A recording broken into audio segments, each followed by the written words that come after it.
We're here today with Judge Elisa Samuel Boerekamp of Mozambique, who is a High Court judge and also the director of the Judicial Training Institute of Mozambique.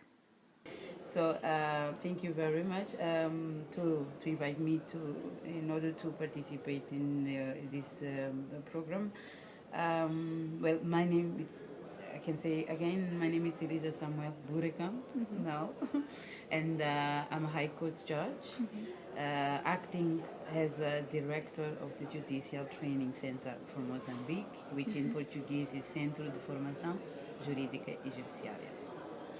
So at the Judicial Training Center, you conduct a lot of judicial trainings. Could you tell us about some challenges that you commonly experience conducting judicial trainings? Yes. Well, first let me say that the Judicial Training Center of Mozambique do exist about 22 years.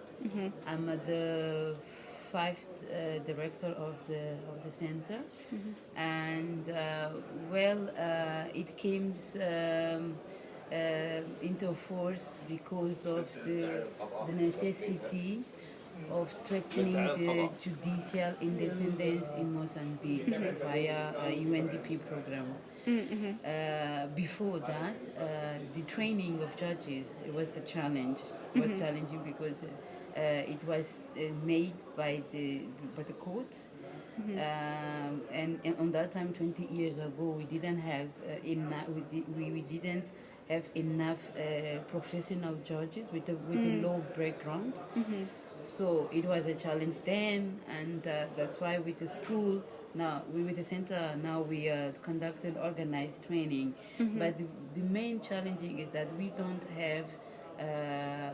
have permanent trainers.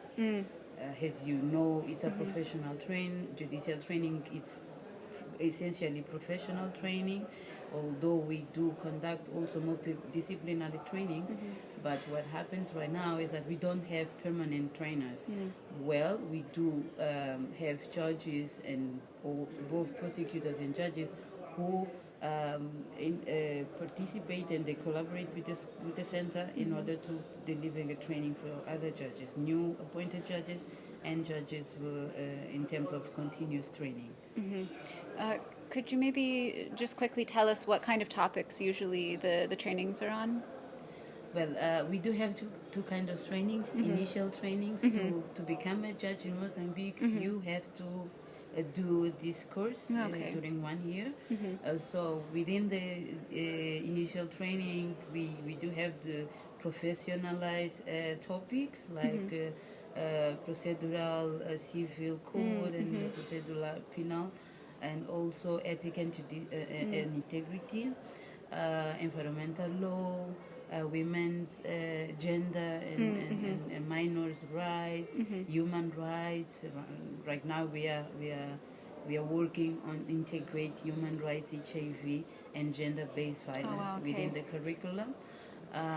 We also conduct trainings in the family law. So it's let's say within the initial training, those are the areas that we train our judges and prosecutors, and continuous training we use to train them. Let's say transversal topics like judicial integrity also within the continuous training. We train them also about human rights, alternative resolution, dispute resolution, mediation, let's say. So I noticed you mentioned that you've incorporated training related to HIV and women's rights and these kinds of things. Is that just, could you maybe tell me a bit more about that?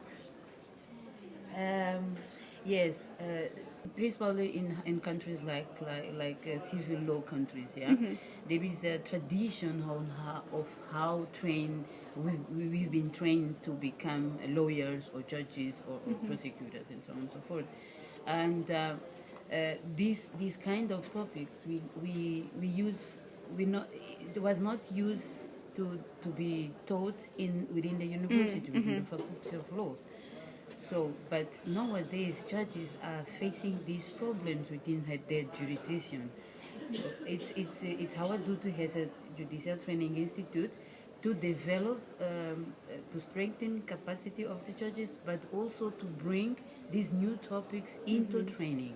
So what we are doing right now, we do have in partnership, support of UNDP and also UNEP for environmental law, but mainly with UNDP and Global Fund. We are right now integrate the human rights and HIV issues within the curricula for training judges, both initial training and also continuous training.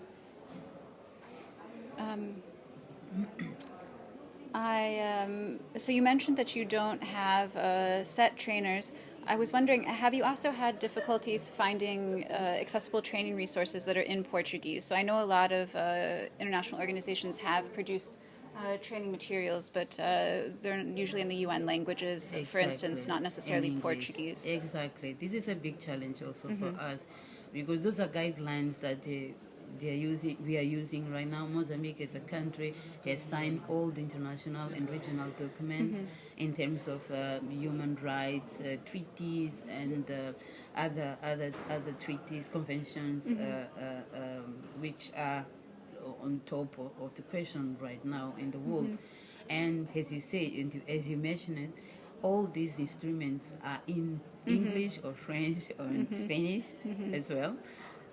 But what we do is we do self-translation sometimes. Okay. And I think it's important for us to do it this way because of the terms, law terms, sometimes it can be mistranslation, yeah. And but now with this support of an UNDP, we are working with consultants, mainly from Portugal or Brazil, and they of course they are using those guidelines, and it's a process that we are all part of the process. So it's easier to, even if it is to incorporate those guidelines in how let's say drafting the curricula. So it's the way that we found correct to do it, and to overcome the problems with the language. Yeah. Yes, that's very smart. The Global Judicial Integrity Network has recently produced a training package, the Judicial Conduct and Ethics training package, which is going to be released in Portuguese soon. So what are your plans for the future, becoming a training site for this program? This is a dream come true, I can say, because when Global Judicial Integrity begin with the program, we volunteer as a Judicial Training Center to be part of this process. So we do participate. As a director of the center, I did participate in some interviews like I'm doing right now, sharing our experience as a country, as a Judicial Training Institute. And all this, it was made in English, and sometimes I had to come back to Mozambique from Vienna and to make the information available to other colleagues within the Judicial Center, or also within the Mozambican Judges Association, where I'm a part of this organization as well. So it was everything in English, and no documentation, support document that I can share with them. So now with this, even with the Bangalore principles, Right. it's so great, and I take this opportunity to thank Brazil, because they really help us Yes. on translate the Bangalore principles, which is a very important tool to deal with the training, ethics and integrity training. So now in Portuguese, for us, it's going to be not only for Mozambique, but for the Lusophonic countries in Africa, like Angola, São Tomé, Guinea-Bissau, and Timor-Leste, but not in Africa. Slightly But it will be a very important tool for us to conduct the trainings.